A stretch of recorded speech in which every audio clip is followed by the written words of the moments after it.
क्या है देवभूमि की जनता का मुंह, किसकी बातें हैं सच और कौन बोल रहा है झूठ, कितना बढ़ चला है प्रदेश में चुनावी पारा, कामकाज में कौन जीता और कौन हारा, 2022 के चुनावी समर में किसका होगा मंगल। देखिए देवभूमि का दंगल 2022 का विधानसभा चुनाव जल्द सिर्फ संवाद 365 पर।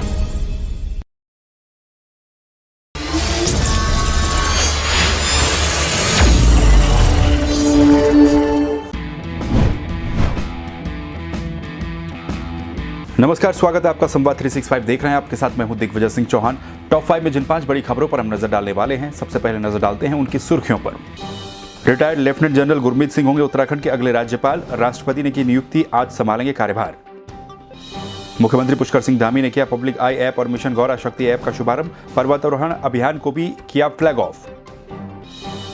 हिमालय दिवस पर मुख्यमंत्री पुष्कर सिंह धामी ने की घोषणा, इलेक्ट्रिक वाहनों की खरीद पर मिलेगी सब्सिडी। उत्तराखंड के कई जिलों में बिजली की गरज के साथ बारिश, धनगढ़ी नाले से 5 मजदूरों को किया गया रेस्क्यू।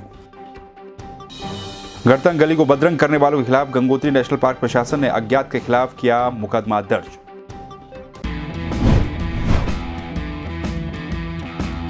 उत्तराखंड के टॉप 5 में सबसे पहले बात करेंगे आज उत्तराखंड के राज्यपाल के बारे में। बेबी रानी मौर्य ने उत्तराखंड के राज्यपाल पद से इस्तीफा दे दिया था। इसके बाद से तरह तरह के कयास लगाए जा रहे थे कि अब उत्तराखंड का अगला राज्यपाल कौन होगा। इसी बीच बृहस्पतिवार को भारत के राष्ट्रपति ने कई राज्यों के राज्यपालों की नियुक्ति की और इसी के साथ ही उत्तराखंड को भी अपना अगला राज्यपाल मिल चुका है। जी हाँ, आपको हम बता दें कि lieutenant general Gurmeet Singh, retired lieutenant general Gurmeet Singh Uttarakhand के अगले राज्यपाल होंगे। इससे पहले बेबी रानी मौर्य थी। बेबी रानी मौर्य ने अपना इस्तीफा दिया। कयास ये है कि उन्हें उत्तर प्रदेश की सियासत में कोई बड़ा पद मिल सकता है और इसके बाद अब लेफ्टिनेंट जनरल गुरमीत सिंह उत्तराखंड के अगले राज्यपाल होंगे। साथ ही बृहस्पतिवार की शाम को राष्ट्रपति ने जिन जिन राज्यों में नए राज्यपालों की नियुक्ति की है उसमें अगर हम बात करें तो पंजाब के राज्यपाल बनाए गए हैं बनवारी लाल पुरोहित, नागालैंड के राज्यपाल RN रवि को तमिलनाडु का राज्यपाल बनाया गया है, असम के राज्यपाल जगदीश मुखी को नागालैंड का अतिरिक्त प्रभार दिया गया है और उत्तराखंड के राज्यपाल बनाए गए हैं गुरमीत सिंह।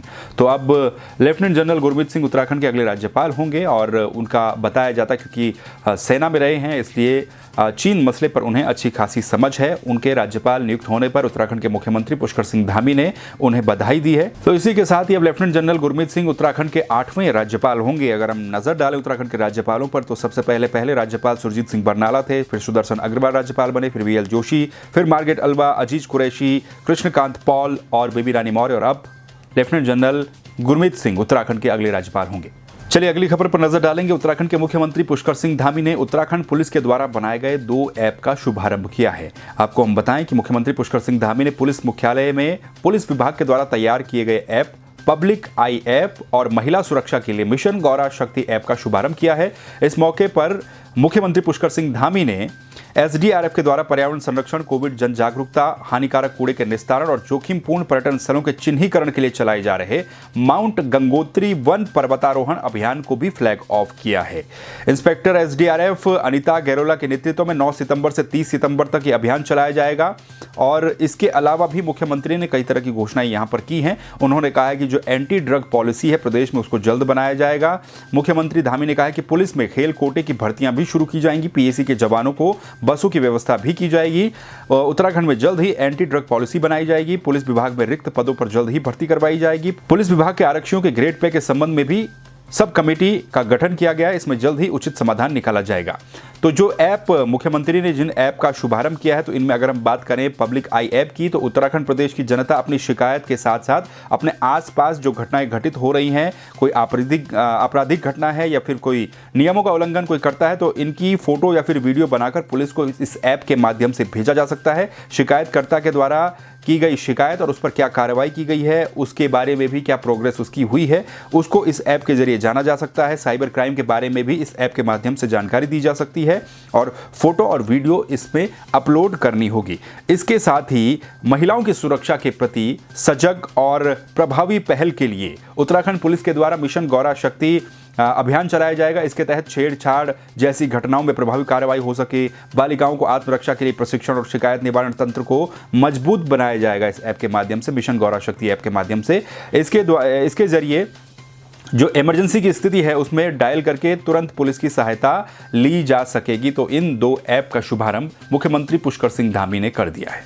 तो हिमालय दिवस के मौके पर उत्तराखंड के मुख्यमंत्री पुष्कर सिंह धामी ने एक सेमिनार में हिस्सा लिया। इसमें उन्होंने महत्वपूर्ण घोषणाएं भी की हैं। आपको बता दें कि उन्होंने पर्यावरण संरक्षण की दृष्टि से इलेक्ट्रिक जो वाहन है, इलेक्ट्रिक वाहनों पर प्रोत्साहन राशि की घोषणा की है। यानी कि जो इलेक्ट्रिक वाहन खरीदेगा उसे प्रोत्साहन राशि भी मिलेगी, मतलब कि उसकी सब्सिडी मिलेगी। मुख्यमंत्री ने कहा कि उत्तराखंड राज्य में वाहनों से होने वाले प्रदूषण को कम करने के लिए जो निजी इलेक्ट्रिक 2 पहिया वाहन है और 4 पहिया वाहन है, इनकी खरीद पर पॉल्यूशन कंट्रोल बोर्ड के द्वारा प्रोत्साहन राशि दी जाएगी। ये प्रोत्साहन राशि निजी प्रयोग में लाए जाने वाले पहले 5000 2 पहिया वाहन और पहले 1000 4 पहिया वाहनों के लिए अनुमान्य होगी। यानी कि पहले जो 5000 2 पहिया इलेक्ट्रिक वाहन खरीदे जाएंगे और पहले जो 1000 4 पहिया वाहन खरीदे जाएंगे उनको ये राशि मिलेगी। प्रोत्साहन धनराशि में पहले के जो 2 पहिया वाहन है उनके मूल्य का 10% या फिर 7500 रुपए जो भी इसमें कम हो, और 4 पहिया वाहन में जो सब्सिडी मिलेगी वो 5% की या फिर 50,000 रुपए जो भी इसमें कम हो।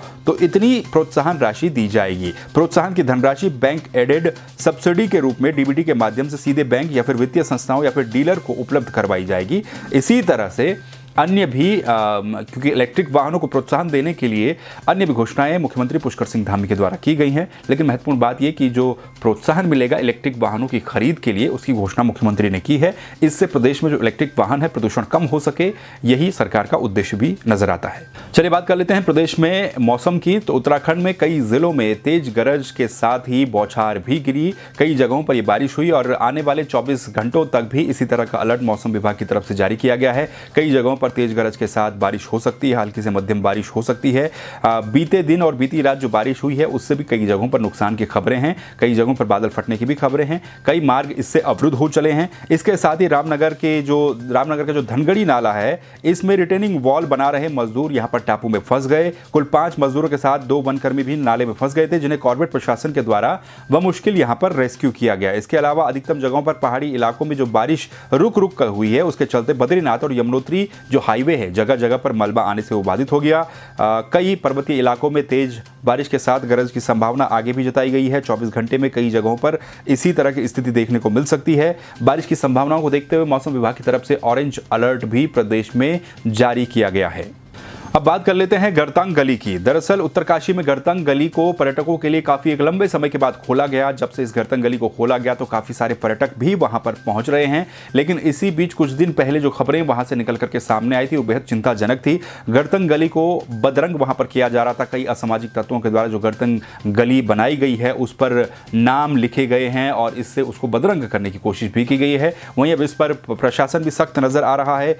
गरतंग गली को बदरंग करने के आरोप में जो गंगोत्री नेशनल पार्क है उसके पार्क प्रशासन के द्वारा अज्ञात लोगों के खिलाफ मुकदमा दर्ज करवा दिया गया है। कुछ दिन पहले जो लकड़ी की रेलिंग वहां पर बनाई गई है उस पर कुछ लोगों ने अपने नाम को कुरेद दिया था और इसके बाद अब प्रशासन भी हरकत में वहां पर आया है। गरतंग गली को बदरंग करने वालों के खिलाफ पार्क प्रशासन ने कानूनी कार्रवाई भी की है और 59 साल के बाद इस गरतंग गली को खोला गया था। साल 1962 में भारत चीन युद्ध के दौरान सुरक्षा कारणों के चलते इस गरतंग गली को बंद कर दिया गया था। अब पर्यटकों को खोलने के बाद क्योंकि यहाँ पर लकड़ी का जो पुल था उसकी मरम्मत करवाई गई थी, लेकिन अब इस पर भी कुछ असामाजिक तत्वों के द्वारा अपना नाम कुरेद दिया गया था, जिससे कि एक छवि भी इसकी खराब हो रही थी। तो अब फिलहाल इस मामले में प्रशासन, पुलिस प्रशासन, पार्क प्रशासन के द्वारा मुकदमा दर्ज करवा दिया गया है और ये कोशिश की जा रही है कि ऐसे जो पर्यटक स्थल हैं यहाँ पर लोग तरीके से आएं और तरीके से ही इसका दीदार करें। उसको लेकर के अब पार्क प्रशासन भी सख्त नजर आ रहा है। यदि उत्तराखंड टॉप 5 खबरें, इन खबरों को लेकर आप क्या सोचते हैं, अपनी राय कमेंट करके दे सकते हैं। संवाद 365 को सब्सक्राइब कर दीजिए, फेसबुक पर भी लाइक कीजिए। फिर मिलेंगे नई खबरों के साथ, तब तक के लिए नमस्कार। क्या है देवभूमि की जनता का मुंह, किसकी बातें हैं सच और कौन बोल रहा है झूठ, कितना बढ़ चला है प्रदेश में चुनावी पारा, कामकाज में कौन जीता और कौन हारा, 2022 के चुनावी समर में किसका होगा मंगल। देखिए देवभूमि का दंगल 2022 का विधानसभा चुनाव जल्द सिर्फ संवाद 365 पर।